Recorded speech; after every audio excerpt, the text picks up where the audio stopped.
అదృశ్య దేవుని స్వరూపి అయి సర్వ సృష్టికి ఆది సంభూతుడు, సర్వము ఆయన ద్వారా సృజింపబడెను, అన్నిటికంటే ముందున్నవాడు, సమస్తమునకు ఆధారభూతుడు, మన ప్రభువును రక్షకుడైన యేసుక్రీస్తునందు ప్రియమైన త్రియేక దేవుని సంగమా, బైబిల్ విశ్వాసులారా, ప్రైజ్ టీవీ ఛానల్ ద్వారా ప్రసారం అవుతున్న పరిశుద్ధ ఆరాధనలు, పరిశుద్ధ లేఖనముల సందేశాలను వీక్షిస్తూ వింటున్న వ్యూయర్స్, లిజనర్స్ అండ్ నెటిజన్స్, తండ్రి, కుమార, పరిశుద్ధాత్మ త్రియేక దేవుని నామమున పరిశుద్ధ దినపు శుభములు, ఆశీర్వాదములు మనకందరికీ కలుగునుగాక. Current universal crisis, global gloom, galore gauge, COVID-19 pandemic variants, several other dangerous, deadly dragon diseases, natural calamities, criminal calamity cage is destroying, dehumanizing the creation and human society. Sarva Srushti, Sarva Manavali ఎదుర్కొంటున్న pathetic, panicking, play living conditions రోజు రోజుకు రకరకాల ప్రభావం చూపుతున్నాయి, మనకందరికీ తెలుసు. Mass multimedia reflects the era of death, but mystical scriptural media reflects the era of resurrection always.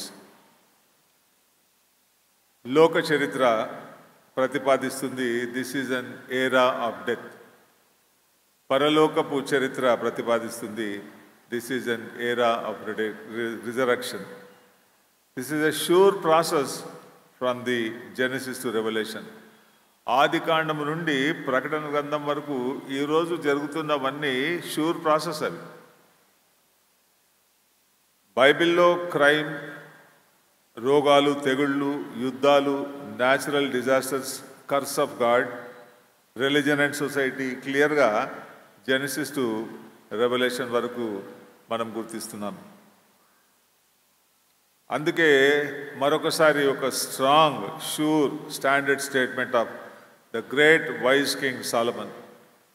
It prevails all over and always. There is nothing new under the sun. సూర్యుడి క్రింద నూతనమైనది ఏదీ లేదు. Whatever is happening today has happened already. What is happening today will be happening even in future. మునుపు ఉండినదే జరుగుతుంది, జరిగినదే జరగబోతుంది. కనుక there is nothing new under the sun. ఈ క్రైమ్ అన్నది, డిసీజ్ అన్నవి ఆది కాండంలోనే ప్రారంభించబడినాయి. అవి కొనసాగుతున్నాయి. రేంజెస్ డిఫరెన్స్ ఉండొచ్చు, వేరియంట్స్ డిఫరెన్స్ ఉండొచ్చు. అయితే problem is same, death and resurrection. ప్రతిరోజు మనం వింటున్న ఒక స్లోగన్ డెత్. ఈ మల్టీమీడియాలో మనకు వినిపిస్తుంది డెత్, కానీ బైబిల్లో వినిపిస్తుంది, బైబిల్ ప్రతిధ్వనిస్తుంది రిజరక్షన్. కనుక ఈ మధ్యలో మన ప్రియులను కోల్పోయినప్పుడు వారితో సంఘ కాపరిగా నేను షేర్ చేస్తున్న సంగతి ఏంటంటే, resurrection is possible to the believers. We have a great and eternal hope. గొప్ప శుభప్రదమైన నిరీక్షణ మనకుంది. కనుక death doesn't make any difference. మరణం అన్నది విశ్వాసులకు it should not make any difference. ఎందుకంటే we know what is going to happen to the dead. మరణించిన వారికి ఏమి సంభవిస్తుందో మనకు తెలుసు. అపొస్తలుడైన పౌలు అంటాడు, నిద్రించిన వారిని గురించి మీకు తెలియకుండా మాకు ఇష్టం లేదు. వారికి ఉన్న గొప్ప ప్రివిలేజ్ నేను ఒకసారి గుర్తు చేస్తాను. ప్రభు రెండవ రాకడ సంభవిస్తుంది, అది షూర్, మనకు తెలుసు. ప్రభు రాకడలో ఒక గ్రేట్ ప్రొసెషన్ జరుగుతుంది. ఆ great procession once for all, unique, absolute, perfect, infinite procession ఒకటి జరగబోతుంది. అది పరలోకం నుండి భూలోకమునకు. ఆ ప్రొసెషన్లో గైడ్ అండ్ లీడర్గా దేవుడు ఉంటాడు, యేసుక్రీస్తు ప్రభు ఉంటాడు, పరిశుద్ధాత్మ ఉంటాడు. దేవుడు వారిని ఆయనతో కూడా వెంట పెట్టుకొని వచ్చు. ఇట్లాంటి ప్రొసెషన్ ఎప్పుడు జరగలేదు, జరగదు కూడా. ఒకేసారి జరుగుతుంది. అది పరలోకం నుండి భూలోకంనకు. లోకంలో ప్రొసెషన్స్ ఎన్నో గుర్తిస్తున్నాం మనం, కానీ this is unique, absolute, perfect. ఒక ప్రొసెషన్ జరుగుతుంది. ఆ ప్రొసెషన్లో ప్రభునందు నిద్రించిన వారిని దేవుడు ఆయనతో కూడా వెంట పెట్టుకొని వస్తాడు. ఆ ప్రొసెషన్లో సజీవులమై నిలిచి ఉండి మనం ఉండం. So what is better? ఆ ప్రొసెషన్లో ఉండడం మనకు ఆశీర్వాదకరమా, ఈ లోకంలో జీవించడం ఆశీర్వాదకరమా? ఈ లోకంలో జీవించడం మంచిదే, కానీ ప్రభు పిలుపును ఇచ్చినప్పుడు యాక్సెప్ట్ చేసి ఆ సెకండ్ కమింగ్లో ఆ ప్రొసెషన్కు మన ప్రియులు వస్తారు అన్న గొప్ప శుభప్రదమైన నిరీక్షణ మనం కలిగి ఉన్నప్పుడు డెత్ డజంట్ హర్ట్ అస్. మరణము మనల్ని ఏమాత్రము డిస్టర్బ్ చేయలేదు. కారణం ఏంటంటే we know where they are and we know for sure they are coming with the Lord. అట్టి దివ్యమైన ప్రొసెషన్ ఎన్నడూ మునుపు జరగలేదు, ఎప్పుడు జరగదు, ఒకేసారి జరుగుతుంది. దాని కొరకు మనము నిరీక్షణ కలిగిన వారమై ఉండాలి. Whole system of life is under David's key. దావీదు తాళపిచ్చవిని గురించి అనేక మార్లు నేను గుర్తు చేస్తుంటాను. గమనించండి, ప్రకటన గ్రంథం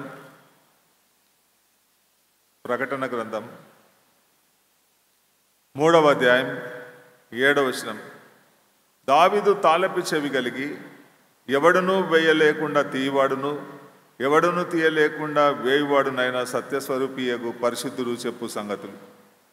యేసుక్రీస్తు సత్యస్వరూపి, పరిశుద్ధుడు. దావీదు తాళపిచ్చవి కలిగి ఎవడునూ వేయలేకుండా తీయవాడు. ఆయన తీస్తే ఎవరు వేయలేరు, ఆయన వేస్తే ఎవరు తీయలేరు. ఈ సెంటెన్స్ అర్థం ఏంటంటే the whole life system of creation and humanity is under his control. Key ఆయన దగ్గర ఉంది కనుక ఏది జరిగినా ఆయన ఓపెన్ చేస్తే ఎవరు క్లోజ్ చేయలేరు, ఆయన క్లోజ్ చేస్తే ఎవరు ఓపెన్ చేయలేరు. ఈ రియాలిటీని మనం గుర్తించినప్పుడు మనకు ఈ సర్కమ్స్టాన్సెస్ డిఫరెన్స్ చూపించవు. కనుక మరొకసారి గుర్తు చేస్తున్నాను, యేసుక్రీస్తు సత్యస్వరూపి, పరిశుద్ధుడు, దావీదు తాళపిచ్చవి కలిగినవాడు.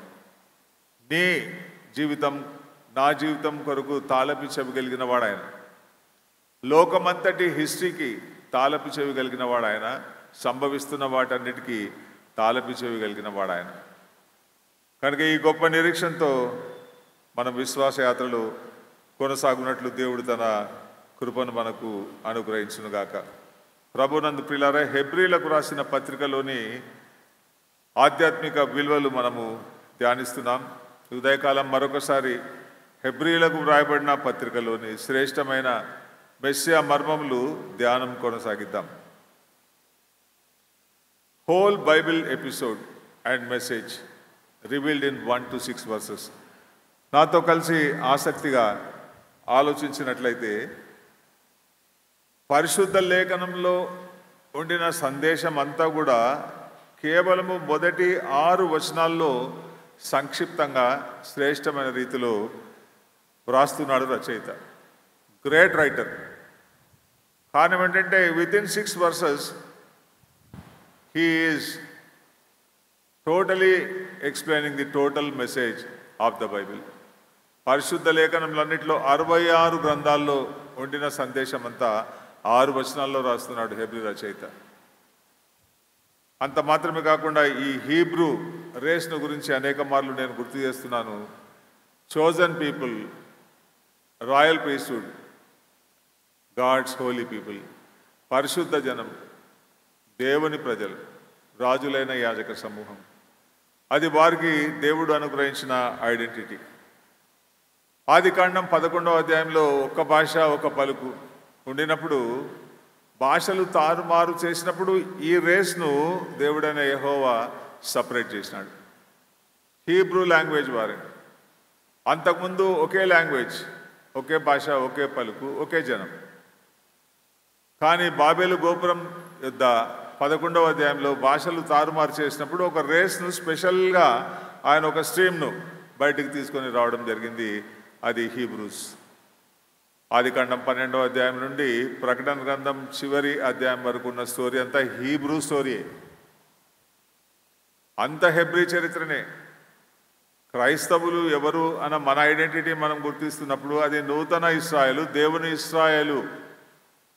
సో మన బ్యాక్డ్రాప్ అంతా కూడా హెబ్రీ బ్యాక్డ్రాప్ అన్న సంగతి యెషయా గ్రంథంలో మనం గుర్తిస్తాం. గమనించండి, యెషయా గ్రంథం ఇది బైబిల్ విశ్వాసులందరికీ దేవుడు సూచిస్తున్న అద్భుతమైన బ్యాక్డ్రాప్. ఇది మనకందరికీ దేవుడు అనుగ్రహించిన బ్యాక్డ్రాప్. 51వ అధ్యాయం యెషయా గ్రంథం. నీతిని అనుసరించుచు యెహోవాను వెదకుచు ఉండు వారలారా, నా మాట వినుడి. మీరు ఏ బండ నుండి చెక్కబడితురో దానిని ఆలోచించుడి, మీరు ఏ గుంట నుండి త్రవబడితురో దానిని ఆలోచించుడి. అనేక మార్లు ఈ నెగటివ్ సీన్లో లేక నెగటివ్ సెన్స్తో ఆలోచన చేస్తుంటాం. మీరు ఏ బండ నుండి చెక్కబడితురో, ఏ గుంట నుండి త్రవబడితురో. This is not at all negative, perfectly positive. మీరు చెక్కబడిన బండ అబ్రహాం, మీరు త్రవ్వబడిన గుంట శారా. ఈ బ్యాక్డ్రాప్ మనది. సో చాలాసార్లు మనం నెగటివ్గా ఈ సెంటెన్స్ని ఆలోచన చేస్తుంటాం, but it is perfectly positive. The Lord is speaking to us this morning. మనతో ఆయన మాట్లాడుతూ అంటున్నాడు, నీ బ్యాక్డ్రాప్ ఏబ్రహామిక్ బ్యాక్డ్రాప్, నీ బ్యాక్డ్రాప్ సేరా బ్యాక్డ్రాప్. సమస్త జనములు సర్వ దేశాల్లో ఆశీర్వదింపబడే జనాంగమునకు ఆధారం అబ్రహాము అనే బండ, సారా అను గుంట. ఆ సంగతి నేను ఎట్లా ఇంటర్ప్రిట్ చేస్తున్నా అంటే 2వ వచనం, మీ తండ్రి అయిన అబ్రహాము సంగతి ఆలోచించుడి, మిమ్మును కనిన శారాను ఆలోచించుడి. So we are children of Abraham and we are children of Sarah. అబ్రహాము విశ్వాసులకు తండ్రి అని చాలా స్పష్టంగా పరిశుద్ధ లేఖనాల్లో రాయబడింది. ఈ సంగతులన్నీ నేను ఎందుకు గుర్తు చేస్తున్నా అంటే, హెబ్రీలకు రాసిన పత్రిక it is very much relevant to the church right now. సంఘమునకు ఎంతో అద్భుతమైన, అమూల్యమైన, ఆశీర్వాదకరమైన, అద్వితీయమైన సందేశంను అనుగ్రహించేది హెబ్రీ పత్రిక.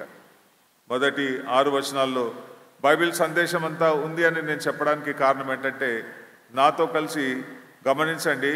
మొదటి అధ్యాయం 1వ వచనం, పూర్వకాలమందు నానా సమయములలోనూ నానా విధములుగాను ప్రవక్తల ద్వారా మన పితరులతో మాట్లాడిన దేవుడు.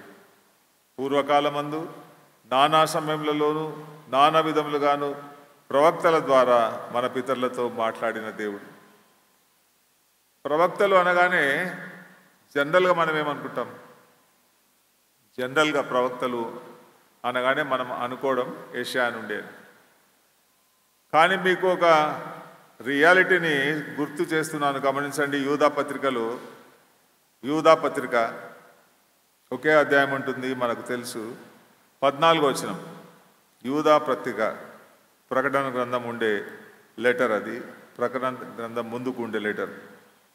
ఆదాము మొదలుకొని 7వ వాడైన హానోకు వీరుని గురించి ప్రవచించి ఇట్లా, నేను ఇదిగో అందరికీ తీర్పు తీర్చకును, వారిలో భక్తిహీనులందరూ భక్తిహీనంగా చేసిన వారి భక్తిహీన క్రియలన్నిటిని గూర్చి, భక్తిహీనులైన పాపులు తనకు విరోధంగా చెప్పిన కఠినమైన మాటలన్నింటినీ గూర్చి వారిని ఒప్పించకు ప్రభు తన వేవేల పరిశుద్ధుల పరివారంతో వచ్చెను, వారు తమ దురాశల చొప్పున నడుచుచు. ప్రభు తన వేవేల పరిశుద్ధుల పరివారంతో వచ్చెను, సెకండ్ కమింగ్ వచ్చెను అని ఏడం ప్రవచిస్తున్నాడు. సో ప్రవక్తలు ఎవరు అంటే, దేవుని తర్వాత ఆదాము మొదలు ప్రకటన గ్రంథం వరకు విశ్వాసులు ప్రవక్తలు. ఆదాము ఏమని ప్రవచిస్తున్నా అంటే, సెకండ్ కమింగ్ ఉంది, తీర్పు ఉందని. 7వ వాడైన హానోకు ప్రవచిస్తున్నాడు, సెకండ్ కమింగ్ ఉంది, తీర్పు ఉందని. కనుక పూర్వకాలమందు నానా సమయంలో నానా విధములుగా ప్రవక్తల ద్వారా మాట్లాడిన దేవుడు, ఆదాము మొదలు ఈ రోజు వరకు ప్రవక్తల ద్వారా మాట్లాడిన దేవుడు, అనగా క్రీస్తు వరకు ప్రవక్తల ద్వారా మాట్లాడిన దేవుడు, కాలంలో అంతమందు లేక దినంలో అంతమందు కుమారుని ద్వారా మనతో మాట్లాడాను. ఆ తర్వాత ఈ ప్రాఫెటిక్ మూమెంట్ మనకందరికీ తెలుసు, దాని గురించి నేను ఎక్కువగా ఎక్స్ప్లెయిన్ చేయడం లేదు, కానీ సూచిస్తున్నాను. ఆదికాండం మొదలు మలాకి వరకు ఓల్డ్ టెస్ట్మెంట్ ప్రాఫిట్స్ ఉన్నారు. అందులో former prophets, major prophets, minor prophets, ఇలాంటి కేటగరైజేషన్ ఉంది. ఆలోచన చేద్దాం. అబ్రహాం ఒక ప్రవక్త, మోషే ప్రవక్త, యెహోషువ ప్రవక్త, దావీదు ఒక ప్రవక్త, ఆ తర్వాత న్యాయాధిపతుల్లో దెబోరా ప్రవక్తిని, ఎజ్రా ప్రవక్త, ఏలియా ఎలీషాలు ప్రవక్తలు, ఆ తర్వాత ఏషియా నుండి మలాకి వరకు వీరందరూ మాట్లాడిన తర్వాత ఫైనల్ మెసేజ్ క్రీస్తు ద్వారా దేవుడు మనకు అనుగ్రహిస్తున్నాడు అని హెబ్రీ రచయిత హెబ్రీలకు రాస్తున్నాడు. We were having great profits. గొప్ప ప్రవక్తలు మనకు ఉండిన వారు, దేవుడే మనకు గొప్ప ప్రవక్త. ఆ తర్వాత ఆదాము నుండి మలాకి వరకు మాట్లాడిన ప్రవక్తలందరూ నానా సమయంలో మాట్లాడిన దేవుడు కాలంలో అంతమంది తన కుమారుని ద్వారా మనతో మాట్లాడిన కనుక ఈ ఫస్ట్ సెంటెన్స్లోనే first coming of the Lord Jesus Christ వ్రాయబడింది. ఎందుకు దేవుడు కుమారుని పంపించిన అంటే నీతో నాతో మాట్లాడడానికి. ఒక ప్రశ్న, యేసుక్రీస్తు దేవుని కుమారునిగా నాతో మాట్లాడిన ఒక సిచ్యువేషన్ ఉంది అని మనం చెప్పగలమా? అసలు యేసుక్రీస్తు పర్పసే టు టాక్ విత్ అస్. మానవులతో మాట్లాడడానికి దేవుని ద్వారా పంపబడినవాడు. ఆయన యందు విశ్వాసం ఉంచి అనేక సంవత్సరములు బిలీవర్స్ ఎక్స్పీరియన్స్ కలిగి ఉన్న మనము చెప్పగలం ఆయన నాతో మాట్లాడినాడు. సపోజ్ మోడీ మనతో మాట్లాడినాడు అనుకోండి, చెప్తామా లేదా? మోడీ ఫలానా సిచ్యువేషన్లో నాతో మాట్లాడినాడు. అట్లా మెస్సయా ఫలానా సిచ్యువేషన్లో నాతో మాట్లాడినాడు అని చెప్పగలమా? ఒకవేళ చెప్పగలిగితే ప్రైజ్ ద లార్డ్. చెప్పకపోతే ఈరోజు గుర్తు చేసుకుందాం, తన కుమారుని ద్వారా దేవుడు మనతో మాట్లాడాడు. ఈరోజు కూడా తన కుమారుని ద్వారా దేవుడు మనతో మాట్లాడుతూనే ఉన్నాడు. సృష్టి మొదలుకొని దేవుడు మాట్లాడుతూనే ఉన్నాడు. ఆయన సైలెంట్గా ఎప్పుడు లేడు. కీర్తనల గ్రంథంలో కొన్ని చోట్ల ఎందుకు సైలెంట్గా ఉన్నామన్న క్వశ్చన్ వస్తుంది. ఆ సైలెన్స్ క్షణికమే. మళ్ళీ మాట్లాడుతుంటాడు దేవుడు. తన కుమారుని ద్వారా ఆయన మాట్లాడుతూనే ఉన్నాడు. ఆ కుమారుడు ఎవరు? ఆ కుమారుడు ద్వారా మనతో మాట్లాడి ఉన్నాడు కదా. What is the identity of that son? దేవుని కుమారుని ఐడెంటిటీ చూడండి 2వ వచనంలో, ఆయన ఆ కుమారుని సమస్తమునకు వారసునిగా నియమించాడు. కుమారుని ఈ లోకమునకు నీతో నాతో మాట్లాడడానికి పంపక మునుపు ఆయన సమస్తమునకు వారసుడు, ఆది సంభూతుడు. సమస్తమునకు సర్వ సృష్టికి ఆయన వారసుడు అంటే హెయిర్ అని అర్థం. ఆ వారసత్వాన్ని కలిగిన వాడు మనతో మాట్లాడిన యేసుక్రీస్తు. రెండవదిగా ఆయన ద్వారా ప్రపంచంలను నిర్మించను.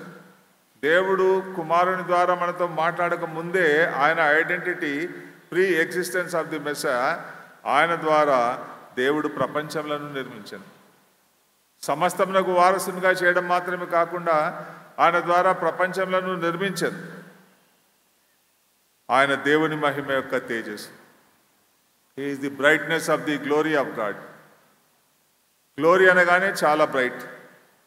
యేసుక్రీస్తు దాన్ని మరి ఎక్కువగా బ్రైట్ చేస్తున్నాడు. He is the brightness of the glory of God. దేవుని మహిమ యొక్క తేజస్సు, ఆయన తత్వం యొక్క మూర్తిమంతం, express image of his person. తన మహత్తు గల మాట చేత సమస్తమును నిర్వహించు. యేసుక్రీస్తు మాట్లాడినప్పుడు మహత్తు గల మాట, వర్డ్ ఆఫ్ పవర్ అని అందరూ గుర్తించడం జరిగింది. ఆయన ఏది మాట్లాడినా పవర్ అన్నది మేనిఫెస్ట్ అవుతూ వచ్చింది. అది పరిశుద్ధ లేఖనాల్లో స్పష్టంగా మనం గుర్తిస్తాం. ఒక శతాధిపతి అన్నాడు, మాట మాత్రం సెలవు. Just say a word. నువ్వు మాట సెలవిస్తే అది ఎంత దూరమైనా వెళ్ళి కార్యం సఫలపరుస్తుంది. కనుక ఆయన తన మహత్తు గల మాట చేత, వర్డ్ ఆఫ్ పవర్, సమస్తమును నిర్వహించచ్చు. ఆయన వర్డ్స్ అండ్ డీడ్స్ అవన్నీ కూడా దేవుని శక్తి చేత ఆయన నిర్వహించి ఫైనల్గా ఆయన చేసింది పాపముల విషయంలో శుద్ధీకరణం తానే చేసి, ఇది అల్టిమేట్. ఇది పాపముల విషయంలో శుద్ధీకరణం తానే చేసి దేవదూతల కంటే ఎంత శ్రేష్టమైన నామం పొందెనో వారికంటే అంత శ్రేష్ఠుడై ఉన్నత లోకమందు మహామగుడగు దేవుని కుడి పార్శ్వమున కూర్చుండెను. చూడండి, ఈ 4 వచనాల్లో యేసుక్రీస్తు సృష్టి కాలంలో ఉన్నాడు, సమస్తమునకు వారసుడు, దేవుని యొక్క తేజస్సు, దేవుని యొక్క మూర్తిమంతం. అంత మాత్రమే కాకుండా మాటల చేత సమస్తమును నిర్వహించిన వాడు, పాపం విషయంలో శుద్ధీకరణం చేసిన వాడది సిలువ వరకు. ఆ తర్వాత వారికంటే అంత శ్రేష్ఠుడై ఉన్నత లోకమందు మహామహుడగు దేవుని కుడి పార్శ్వమున కూర్చుండెను. యేసు ఈ లోకంలో రాకమునుపు ఏమైనాడు, ఇప్పుడు ఎక్కడ ఉన్నాడు అని సూచించే సందేశం ఇది. ఇప్పుడు యేసుక్రీస్తు ఉన్నత లోకమందు మహామహుడగు దేవుని కుడి పార్శ్వమున కూర్చుండెను. అంటే ఆయన మరణ, పునరుద్ధానములు, ఆరోహణం వరకు. ఇప్పుడు యేసుక్రీస్తు ఉన్న లొకేషన్ మహామహుడగు దేవుని కుడి పార్శ్వమున. అయితే గమనించండి, 6వ వచనం, మరియు ఆయన భూలోకమునకు ఆది సంభూతిని మరలా రప్పించినప్పుడు దేవుని దూతలందరూ ఆయనకు నమస్కారం చేయవలనని చెప్పుచున్నాడు. సో ఫస్ట్ 6 వర్సెస్లో సెకండ్ కమింగ్ను గురించి ఉంది. అర్థమవుతుంది అనుకుంటా మీకు. ప్రీ ఎగ్జిస్టెన్స్, యేసుక్రీస్తు శరీరధారిగా కాకముందు ఏమై ఉన్నాడు, ఆయన సర్వ సృష్టికి ఆది సంభూతుడు, సమస్తమునకు వారసుడు, దేవుని యొక్క మహిమ, తేజస్సు, మూర్తిమంతము, మహత్తుగల మాట చేత సమస్తం నిర్వహించిన వాడు, పాపంలో విషయంలో శుద్ధీకరణ చేసి శిలువలో మరణించి సమాధి చేయబడి పునరుద్ధానుడై ఆరోహణుడై తండ్రి కుడి పార్శ్వమున కూర్చున్నాడు. రెండవసారి రాబోతున్నాడు. ఈ స్టోరీ అంతా మొదటి 6 వచనాల్లో, బైబిల్ స్టోరీ అంతా పూర్వకాలమందు నానా సమయంలో నానా విధములుగా ప్రవక్తల ద్వారా మనతో మాట్లాడిన దేవుడు. ఆదాం మొదలుకొని హానోకు వరకు ఓల్డ్ టెస్ట్మెంట్ అంతట్లో మనతో మాట్లాడిన దేవుడు తన కుమారుని ద్వారా మనతో మాట్లాడాడు. అందుకని ఒక అద్భుతమైన పత్రిక హెబ్రీ పత్రిక మొదటి 6 వచనాల్లో బైబిల్ సందేశం అంతా కూడా ఇమిడి ఉంది.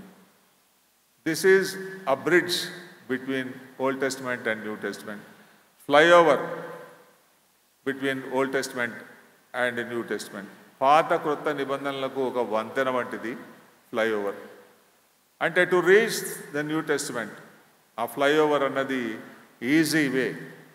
ఫ్లైఓవర్ ఎందుకు వేస్తారంటే to reach the destination comfortably, easily. క్రొత్త నిబంధనను రీచ్ కావడానికి హెబ్రీ పత్రిక ఒక ఫ్లైఓవర్గా మనం గుర్తిస్తున్నాం. Ultimate unique research says OT is the shadow, NT is a reality. పాత నిబంధన ఛాయలు క్రొత్త నిబంధనలో నిజ స్వరూపం. పరలోక సంబంధముగు ఛాయలు, పరలోక నిజ స్వరూపం క్రీస్తులో. దృశ్యమైనవి అనిత్యములు, అదృశ్యమైనవి నిత్యములు అని ప్రబోధించేది హెబ్రీ పత్రిక. హెబ్రీ పత్రిక సందేశం అంతా కూడా పరలోక సంబంధమైన ఛాయలు ఓల్డ్ టెస్ట్మెంట్లో, పరలోక నిజ స్వరూపం క్రీస్తులో. దృశ్యమైనవి అనిత్యములు, అదృశ్యమైనవి నిత్యములు అని ప్రబోధించేది హీబ్రూ లెటర్. కనుక ప్రభునందు ప్రియులారా, ఇది ఒక అద్భుతమైన లెటర్గా నేను మీకు గుర్తు చేస్తున్నాను. ఛాయలు క్రీస్తులో రియాలిటీ అని సూచించేది. ఎంతో గొప్ప సందేశం ఉంది. పాత నిబంధనలో ఉన్న ప్రతి క్వశ్చన్కు ఆన్సర్ క్రీస్తులో ఉంది అని ప్రబోధించేది హెబ్రీ పత్రిక. యెషయా గ్రంథం, హెబ్రీ పత్రిక, రెవల్యూషన్ చాలా సిమిలారిటీస్ ఉన్నాయి. యెషయా గ్రంథం 66 అధ్యాయాల్లో సృష్టి మొదలు నూతన సృష్టి వరకు రాయబడింది. ప్రకటన గ్రంథంలో సృష్టి మొదలుకు నూతన సృష్టి వరకు రాయబడింది. హెబ్రీ పత్రికలు కూడా సృష్టి మొదలు నూతన సృష్టి వరకు రాయబడింది. అంత గ్రేట్ రేంజ్ ఇది. ఐజాయా రేంజ్లో, రెవల్యూషన్ రేంజ్లో ఉండేది 13 చాప్టర్స్ ఆఫ్ హీబ్రూస్ లెటర్. 13 అధ్యాయాల్లో బైబిల్ సందేశం అంతా, సృష్టి మొదలు నూతన సృష్టి వరకు ఉండే సందేశం అంతా ప్రబోధించేది హెబ్రీ పత్రిక. ఉదయకాలంన ఎక్సలెంట్ సాల్వేషన్, గ్రేట్ సాల్వేషన్ అని 2వ అధ్యాయంలో నుండి మనం ధ్యానిస్తాం. కారణం ఏంటంటే ఈ 13 అధ్యాయాల్లో pre eminence and excellency, supremacy of the Messiah, యేసుక్రీస్తు యొక్క అత్యున్నతమైన మహోత్కృష్టమైన స్థితిని సూచించేది హెబ్రీ పత్రిక 13 అధ్యాయాలు. ఒక్కొక్క అధ్యాయంలో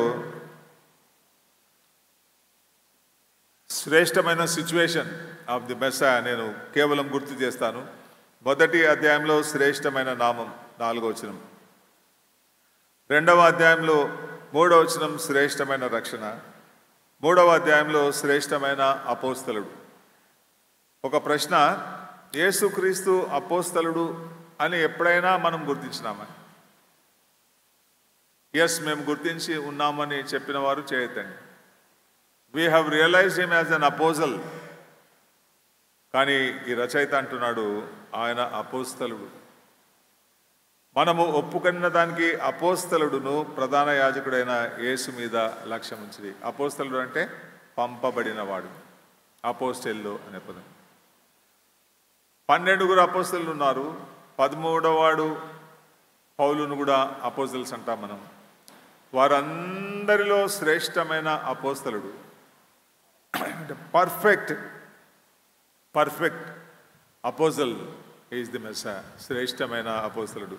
4వ అధ్యాయంలో శ్రేష్టమైన విశ్రాంతిని అనుగ్రహించిన వాడు 10వ వచనంలో. 5వ అధ్యాయంలో శ్రేష్టమైన ప్రధాన యాజకుడు. 6వ అధ్యాయంలో శ్రేష్టమైన నిరీక్షణను అనుగ్రహించిన వాడు. 7వ అధ్యాయంలో శ్రేష్టమైన రాజు. 8వ అధ్యాయంలో శ్రేష్టమైన నిబంధనను అనుగ్రహించిన వాడు. 9వ అధ్యాయంలో శ్రేష్టమైన ప్రత్యక్ష గుడారం ఆయన. పాత నిబంధనలో ప్రత్యక్ష గుడారం యేసులో ఉంది. 11వ వచనం రాయబడింది. 10వ అధ్యాయంలో శ్రేష్టమైన బలి అర్పణ. 11వ అధ్యాయంలో శ్రేష్టమైన దేశంను అనుగ్రహించిన వాడు. 12వ అధ్యాయంలో శ్రేష్టమైన రక్త ప్రోక్షణ. 23వ వచనం. 13వ అధ్యాయంలో శ్రేష్టమైన గొప్ప కాపరి. కనుక ప్రభునందు ప్రియులారా, శ్రేష్టమైన 13 సంగతుల్లో ఇంతవరకు ఒక అంశం ధ్యానించడం జరిగింది.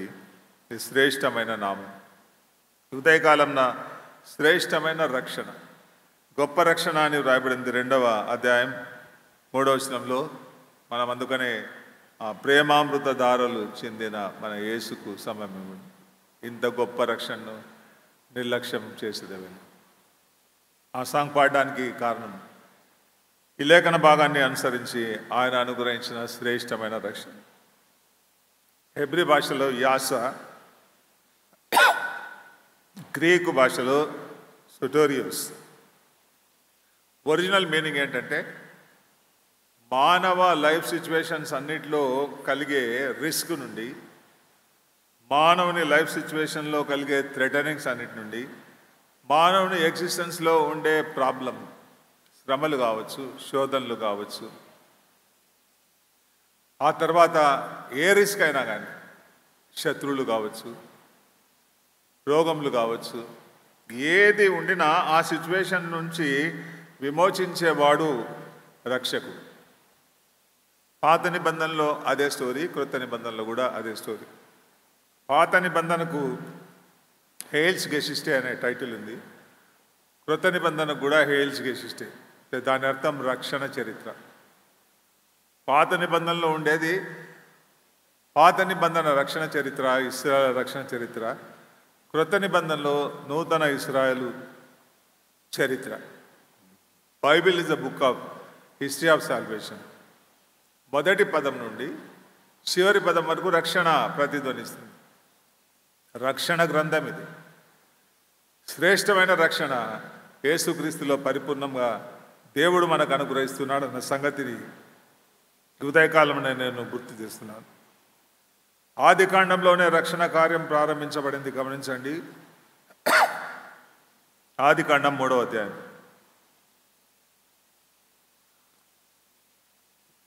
15వ వచనం. మరియు నీకును స్త్రీకిని, నీ సంతానమునకు ఆమె సంతానమునకు వైరము కలగజేసేదను. అది నిన్ను తల మీద కొట్టును, నీవు దానిని మడిమ మీద కొట్టుదు అని చెప్పాను. ఇది యేసుక్రీస్తుకు సాతానుకు సంబంధించిన ప్రవచనం అని మనకు తెలుసు. అది అని రాబడిన చోట ఆయన అని ఫుట్నోట్లో ఉంది. సో అప్పుడు ఆదికాండం 3వ అధ్యాయంలోనే రక్షణ చరిత్ర ప్రారంభించబడింది. ఇదిగో మెస్సా, ఆయన రక్షిస్తాడు, ఆయన నిన్ను తలను చిదుగకూడదు, నీవు దానిని మడిమ మీద కొట్టుదు, ఆయన నిన్ను తల మీద కొట్టుదు. He shall bruise your head. నీ ప్లాన్స్ అన్నిటినీ ఆయన తల మీద కొట్టి దాన్ని టోటల్గా డ్యామేజ్ చేస్తుంది, ఆ రక్షణ కార్యం. అంతేకాకుండా చూడండి 21వ వచనం. దేవుడైన యెహోవా ఆదామునకు అతని భార్యకు చర్మపు చొక్కాయలను చేయించి వారికి తొడిగించాను. అప్పుడే ప్రారంభించబడింది రక్షణ కార్యం. ఆ ఏదైనా తోటలో నుండి జీవవృక్ష ఫలములను తినకూడదని నిషేధించి వారిని కృపతో ప్రేమించి వారికి చర్మపు చొక్కాయలను. ఒక మాటలో చెప్పాలి అంటే he became a tailor for them. ఆదికాండం 3వ అధ్యాయంలో దేవుడైన యెహోవా మానవులకు ఒక టైలర్గా కనిపిస్తున్నాడు. అంటే ఆయన యొక్క కృప, ఆయన యొక్క ప్రేమ ఏ రేంజ్కి వెళ్తుందంటే చర్మపు చొక్కాయలను చేయించి వారికి తొడిగించాను. చేయించి అంటే అఫ్కోర్స్ ఆయన చేయలేదు, ఆయనకు హెల్ప్ చేసేవారు దేవదూతలు ఉండి ఉండొచ్చు. ఏదేమైనా హీ వాజ్ ఆ చీఫ్ టైలర్. వారికి చర్మపు చొక్కాయలను చేయించి వారికి తొడిగించాను. ఎందుకు వారికి చర్మపు చొక్కాయలు చేయించి తొడిగించాను అంటే to protect them, the history of salvation. చర్మపు చొక్కాయలు అనగానే ఏదైనా వధింపబడింది అని అర్థం, ఒక బలి అర్పణ జరిగింది అని అర్థం, ఒక జంతువు. కనుక ఆదికాండం 3వ అధ్యాయంలోనే హిస్టరీ ఆఫ్ సాల్వేషన్ ప్రారంభించబడింది. ఆదికాండం 14వ అధ్యాయం 30వ వచనం. ఆదికాండం 14వ అధ్యాయం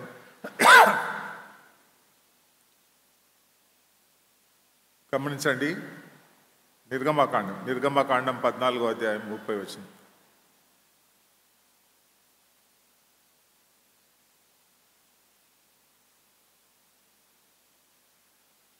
ఆ దినంన యెహోవా ఐగుప్తుల చేతిలో నుండి ఇశ్రాయేలును రక్షించెను. ఆ రక్షణ కార్యం కొనసాగుతుంది. 15వ అధ్యాయంలో రక్షణ సంగీతం. యెహోవాయే నా బలము, నా గానము, ఆయన నాకు రక్షణయు ఆయన. ఆదికాండం, నిర్గమకాండం, ప్రకటన గ్రంథం వరకు ఈ సాల్వేషన్ హిస్టరీ కొనసాగుతుంది అన్న సంగతి మనం గుర్తిస్తున్నాం. అయితే ఫైనల్గా సాల్వేషన్ 51వ కీర్తనలో మనం చదువుకున్నాం, పాపంల నుండి రక్షింపబడ్డాం. దావీదు పాపం చేసినప్పుడు ఆ కీర్తన రచించున్నాడు, బత్షెబాతో పాపం చేసినప్పుడు అని శీర్షికలో ఉంది. దావీదు అడుగుతున్నాడు, నీ రక్షణానందము నాకు మరలా పుట్టించు. I have lost the joy of salvation. ఈ పాపం ద్వారా రక్షణ ఆనందంను నేను కోల్పోయి ఉన్నాను. ఆ రక్షణ ఆనందంను నాకు మరలా పుట్టించు.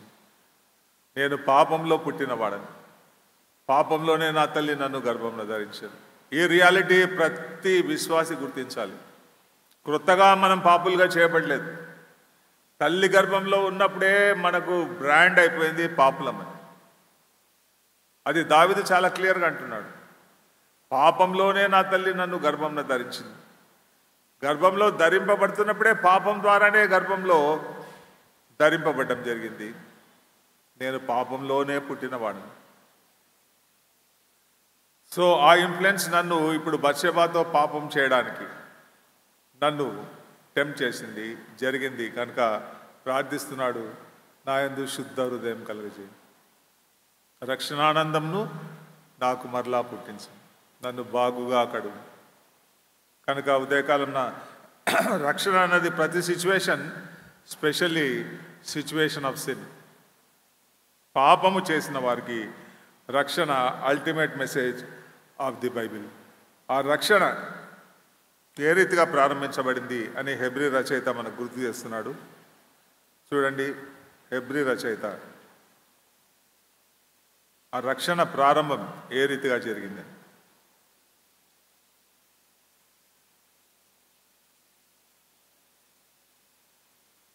హెబ్రీ పత్రిక 2వ అధ్యాయం.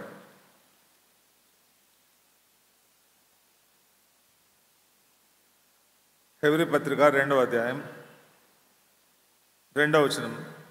ఎందుకనగా దేవదూతల ద్వారా పలుకబడిన వాక్యము స్థిరపరచబడినందున ప్రతి అతిక్రమమును అవిధేయతయు న్యాయమైన ప్రతిఫలం పొందిండగా ఇంత గొప్ప రక్షణను మనం నిర్లక్ష్యం చేసినడలా ఎలాగూ తప్పించుకుందుము. అట్టి రక్షణ ప్రభు బోధించట చేత ఆరంభమై. న్యూ టెస్ట్మెంట్లో సాల్వేషన్ ఎప్పుడు ప్రారంభించబడింది అంటే ప్రభు బోధలతో. ప్రభు బోధించిన ప్రతి సెంటెన్స్ రక్షణ సెంటెన్స్. అది ప్రభు ప్రకటించిన ప్రతి సంభాషణ అది రక్షణ సంభాషణ.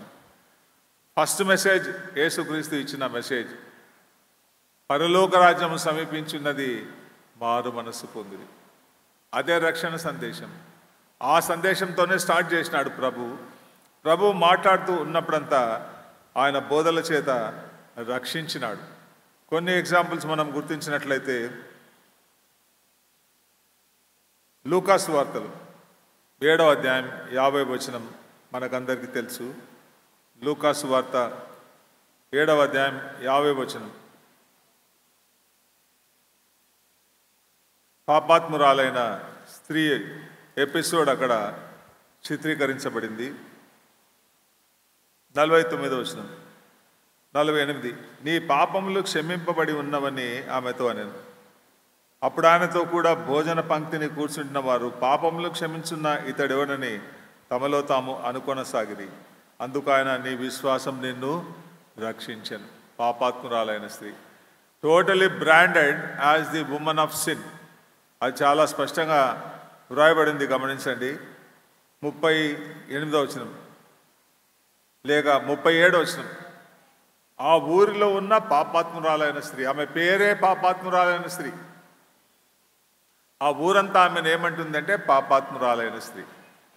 ఆ పాపాత్మురాలైన స్త్రీ యేసు దగ్గరికి రావడం, యేసు ఆమెతో డిస్కస్ చేయడం, ఇవన్నీ సీమోన్కు నచ్చలేదు. సీమోన్కు ఒక టీచింగ్ ఇస్తూ ఫైనల్గా ఆయన ఏమంటున్నాడంటే, యేసు ప్రభు 47వ వచనం, ఆమె విస్తారంగా ప్రేమించను గనక ఆమె యొక్క విస్తార పాపములు క్షమింపబడి ఉన్నవి. ఆమెతో అంటున్నాడు, అందుకు ఆయన, నీ విశ్వాసం నిన్ను రక్షించను. ప్రభువు బోధతో ఆరంభించబడింది రక్షణ. ఆయన బోధిస్తూ సిమియోనుకు బోధిస్తున్నాడు, పాపాత్మురాలైన స్త్రీకి బోధిస్తున్నాడు. పాపంల నుండి రక్షణ నువ్వు పొంది ఉన్నావు, నీ విశ్వాసం నిన్ను రక్షించను. ఆ ఊరిలోనే ఆమె పేరు పాపాత్మురాలు. ఉదయకాలంన మనము బ్రాండెడ్ యాజ్ సిన్నర్స్ అని మరొకసారి గుర్తు చేస్తూ, ఏ రోజైనా యేసు ప్రభు నీ పాపములు క్షమింపబడి ఉన్నవన్న బోధ మనతో చేసిన సంగతి ఉందా?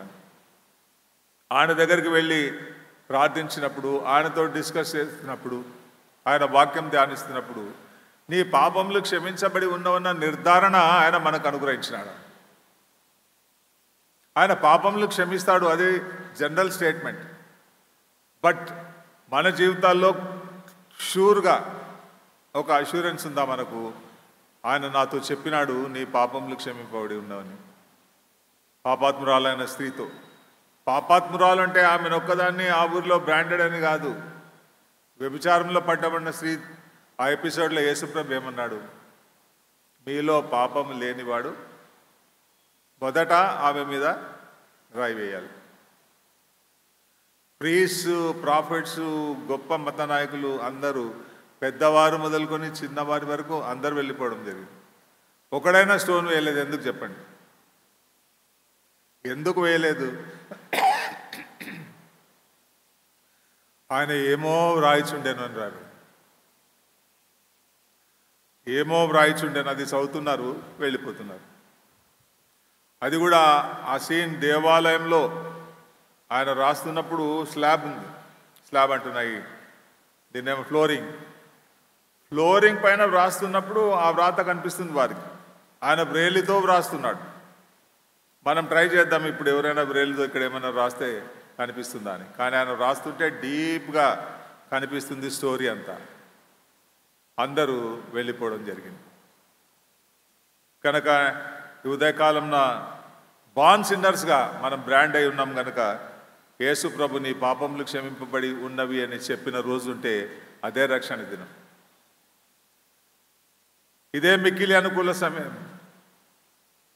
ఇదే రక్షణ దినం అని ప్రభు మనతో మాట్లాడుతున్నాడు. ఆ సంగతి నేను చివరన సూచిస్తాను.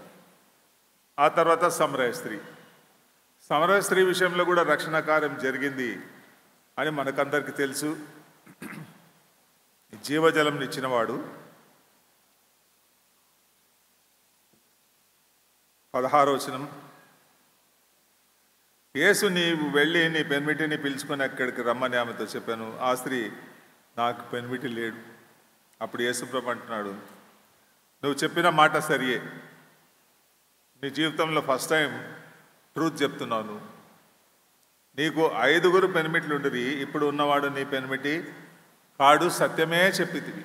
ఈరోజే నీ జీవితంలో నువ్వు సత్యం మాట్లాడింది. ఆ సత్యం అనే ఆ ప్రశంస వచ్చినప్పుడు నీవు ప్రవక్తవని గ్రహించుతున్నాను. చాలా స్పష్టంగా వ్రాయబడింది, రక్షణ యూదులలో నుండి కలుగుతున్నది. 22వ వచనంలో రక్షణ యూదుల నుండి కలుగుతున్నది. పాపాత్మురాలైన స్త్రీకి పాపం నుండి రక్షణ, సమరయ స్త్రీకి కూడా. ఆమె పాపం చాలా స్పష్టంగా కనిపిస్తుంది. ఆమెకుండిన 5 పెనిమిట్లు. ఓల్డ్ టెస్ట్మెంట్లో కోర్స్ అలౌడ్ ఉందనుకోండి, అంటే పురుషులు అనేక మంది స్త్రీలను కలిగి ఉండొచ్చు, కానీ స్త్రీలకు అనేక మంది పురుషులు అంటే రేర్. అది బిబ్లికల్ టైమ్స్ అంత డేంజరస్ ఉమెన్. కానీ యేసుక్రీస్తు ఆమెతో అంటున్నాడు, రక్షణ యూదులలో నుండి వచ్చింది. ఆమె జీవజలంను పొందింది కనుక ఆమె ఇస్తున్న స్టేట్మెంట్ ఏంటంటే 28వ వచనం, ఆ స్త్రీ తన కుండ విడిచిపెట్టి ఊరిలోనికి వెళ్ళి, మీరు వచ్చి నేను చేసినవన్నీ నాతో చెప్పిన మనుషుని చూడుడి, ఈయన క్రీస్తు కాడా, ఈయన మెస్సియా కాడా. ఏం చేసినాడు యేసు ప్రభు ఆమెతో అంటే, ఆమె చేసినవన్నీ గుర్తు చేసినాడు. అప్పుడు ఆమె రియలైజ్ అయింది. యేసు ప్రభు మాట్లాడితేనే ఆ రియలైజేషన్ వస్తుంది. మనంతటా మనము షూర్గా చెప్తున్నాను, రియలైజ్ కామని. యేసు మనతో మాట్లాడినప్పుడే రియలైజ్ అయ్యేది. సమరయ స్త్రీ అప్పుడే రియలైజ్ అయింది. ఆమె అంతటా ఆమె ఎప్పుడు రియలైజ్ కాలేదు. నేను చేసినవన్నీ నాతో చెప్పిన ఈయన క్రీస్తుగాడ. ఆమెకు అది రక్షణ దినం. ఆ రోజు యూదులలో నుండి రక్షణ కలుగుతుంది. పాపాత్మురాలైన స్త్రీతో అంటున్నాడు, నీ పాపములు క్షమింపబడి ఉన్నవి, నీవు రక్షింపబడి ఉన్నావు, నీ విశ్వాసం నిన్ను రక్షించను, సమాధానం గల దానవే వెళ్ళుము. సమరయ స్త్రీతో అంటున్నాడు, నీవు చెప్పినది నిజమే. ప్రభు నందు ప్రియులారా, రక్షణ ప్రభు బోధించడంతో ప్రారంభించబడి ఆయన వర్డ్స్ అండ్ డీడ్స్, ప్రతి కార్యం, యేసుక్రీస్తు జరిగించిన ప్రతి కార్యము రక్షణ కార్యంగా మనం గుర్తిస్తున్నాం. యేసు ప్రభు బోధించిన ప్రతి సందేశం రక్షణ సందేశంగా. ఒక్క ఎపిసోడ్ మాత్రం సూచిస్తాను. డీడ్స్లు, యేసుక్రీస్తు నామంన జరిగిన డీడ్స్లో కలిగిన రక్షణ కార్యం మనకందరికీ తెలుసు. అపోస్తుల కార్యములు 3వ అధ్యాయంలో పుట్టినది మొదలుకొని కుంటివాడైన ఒక మనుషుడు మోసుకొని పోబడుచుండెను. వాడు దేవాలయంలోనికి వెళ్ళువారని భిక్షమడుటకు కొందరు ప్రతిదినం వాడిని శృంగారం అనే దేవాలయపు ద్వారం వద్ద ఉంచుచు. శృంగారం అనే దేవాలయం పేరు కాదు, అది దేవాలయం దగ్గర ఉండి శృంగారం అనే ఒక door, a temple which was called beautiful అని అన్నప్పుడు ఆ దేవాలయంలో శృంగారం అనే ద్వారం ఒకటి ఉంది. ఆ ద్వారం దగ్గర చూడండి, శృంగారం అను దేవాలయపు ద్వారం, ఆ దేవాలయపు ద్వారం పేరు శృంగారం, బ్యూటిఫుల్. ఆ దేవాలయం దగ్గర ఉన్న ఆ వ్యక్తికి జరిగిన స్వస్థత, ఆ స్వస్థతను గురించి ఎక్స్ప్లెయిన్ చేస్తూ ఏ రీతిగా జరిగింది ఆ స్వస్థత అని పేతురు అంటున్నా అంటే గమనించండి. 16వ వచనం, ఆయన నామమందలి విశ్వాసం మూలంగా ఆయన నామమే మీరు చూచి ఎరిగి ఉన్న వీనిని బలపరచెను. ఆయన వలన కలిగిన విశ్వాసమే మీ అందరి ఎదుట వీనికి పూర్ణ స్వస్థత కలుగజేసెను. 11వ వచనంలో 10వ వచనం 4వ అధ్యాయం, మీరందరూ ఇశ్రాయేలు ప్రజలందరూ తెలుసుకునవల ఏమనగా, మీరు సిలువ వేసినట్టు మృతులలో నుండి దేవుడు లేపినట్టు నజరేయుడైన యేసుక్రీస్తు నామంననే వీడు స్వస్థత పొంది ఉన్నాడు. ఆ స్వస్థతకు నిర్వచనం 12వ వచనంలో, మరి ఎవని వలనను రక్షణ కలగదు, ఈ నామంననే మనము రక్షణ పొందవాలి. స్వస్థత జరిగింది, అది రక్షణ కార్యం. So words and deeds of the Messiah are the words of salvation and deeds of salvation. ఆయన చెప్పిన సందేశం అంతా రక్షణ సందేశం, ఆయన చేసిన అద్భుత క్రియలన్నీ రక్షణ క్రియలు. ఆ స్వస్థతతో ఆ వ్యక్తి రక్షణ పొందినట్లు ఈ లేఖనంలో మనం గుర్తిస్తున్నాం. ఉదయకాలంలో ఎట్టి శ్రమ, ఎట్టి శోధన, ఎట్టి శత్రువు వెట్టి ప్రాబ్లం ఉన్నా ఇదిగో ఆయన రక్షకుడు, శ్రేష్టమైన రక్షకుడు, గొప్ప రక్షణను కలుగజేసేవాడు. Every situation of life and ultimately finally on the cross of Calvary సిల్వలో ఇద్దరు నేరస్తులకు జరుగుతున్న డిస్కషన్. ఒక నేరస్తుడు అంటున్నాడు, నీవు క్రీస్తువు కదా, నిన్ను నీవు రక్షించుకో, మమ్మల్ని రక్షించు. Yes, I will save you. ఆ రక్షణ కార్యంను ఆ మొదటి నేరస్తుడు గుర్తించలేదు. రెండవ నేరస్తుడు గుర్తించి చాలా గొప్ప డిస్కషన్, సమయం లేదు సూచించడానికి, ఒక్క సంగతి గుర్తించినాడు ఆ నేరస్తుడు. యేసు నీ రాజ్యంలోనికి వచ్చినప్పుడు నన్ను జ్ఞాపకం చేసి.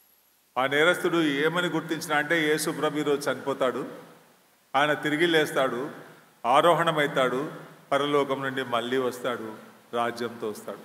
ఇంత గొప్ప థియాలజీ తెలిసిన వాడు ఆ నేరస్తుడు. నీ రాజ్యంలోనికి వచ్చినప్పుడు నన్ను జ్ఞాపకం చేసుకుని. దేవుడి మాటలు దీవించునుగాక. పాపాత్మురాలైన స్త్రీకి యేసుక్రీస్తు మాటల ద్వారా, క్రియల ద్వారా అనుగ్రహించిన రక్షణ, సమరయ స్త్రీకి మాటల ద్వారా యేసుక్రీస్తు అనుగ్రహించిన రక్షణ, పుట్టుకుంటివాడైన వ్యక్తికి యేసుక్రీస్తు నామంలో కలిగిన రక్షణ. ఇంత గొప్ప రక్షణను నిర్లక్ష్యం చేసినడలా ఏలాగూ తప్పించుకుంది. Great salvation and excellent salvation. ప్రార్థన చేయండి.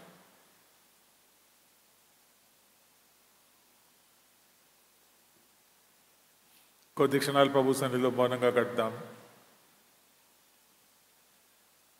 పరిశుద్ధ లేఖనాల్లో హెబ్రీ పత్రిక 1వ అధ్యాయం 6 వచనాల్లో బైబిల్ సందేశ సారాంశం అంతా. యేసుక్రీస్తు ఈ లోకంలో నీకు రాకమునుపు ఏమై ఉన్నాడు, రెండవ రాకడ వరకు ఉన్న సందేశం అంతా 6 వచనాల్లో గుర్తిస్తున్నాం. 13 అధ్యాయాల్లో శ్రేష్టమైన క్రీస్తును గుర్తిస్తున్నాం. ఉదయకాలంన శ్రేష్టమైన రక్షణ ఇచ్చిన ఆ యేసుక్రీస్తు బోధించడం ద్వారా, తన క్రియల ద్వారా, సూచక్రియల ద్వారా ఆయన అనుగ్రహించిన రక్షణ 3 డిఫరెంట్ పీపుల్లో మనం గుర్తించడం జరిగింది. పాపాత్మురాలైన స్త్రీ, ఊరిలో బ్రాండెడ్ as sinner. సమరయ స్త్రీ, branded as dash dash dash. And పుట్టినప్పటి నుండి కుంటివాడైన వ్యక్తి. పూర్ణ స్వస్థత, పూర్ణ రక్షణ కలిగినట్లు మనం గుర్తిస్తున్నాం. ఏ రోజైనా ప్రభువు మనతో మాట్లాడినప్పుడు నేను రక్షింపబడి ఉన్నాను అని మనం గుర్తించడం జరిగిందా? ఏ రోజైనా ప్రభు నామంన నాకు స్వస్థత కలిగి రక్షింపబడి ఉన్నాను అని మనం గుర్తించడం జరిగిందా? అనుభవం ఉన్నట్లయితే ప్రభుని స్తుతిద్దాం.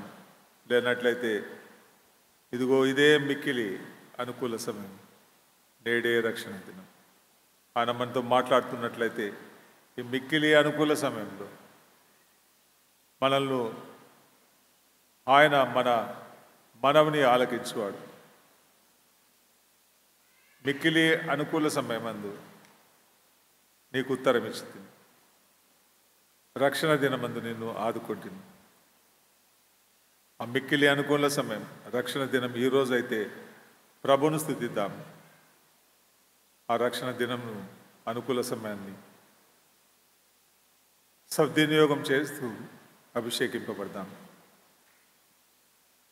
పరిశుద్ధుడైన తండ్రి, నీ మాకు అనుగ్రహించిన ప్రశస్తమైన పరిశుద్ధ దినపు ఆరాధన సమయాన్ని బట్టి నీకు స్తోత్రం చెల్లిస్తున్నాం. హెబ్రీ రచయిత ద్వారా మొదటి 6 వచనాల్లోనే బైబిల్ సందేశం అంతా మాకు ప్రత్యక్షపరిచినందుకు నీకు స్తోత్రములు.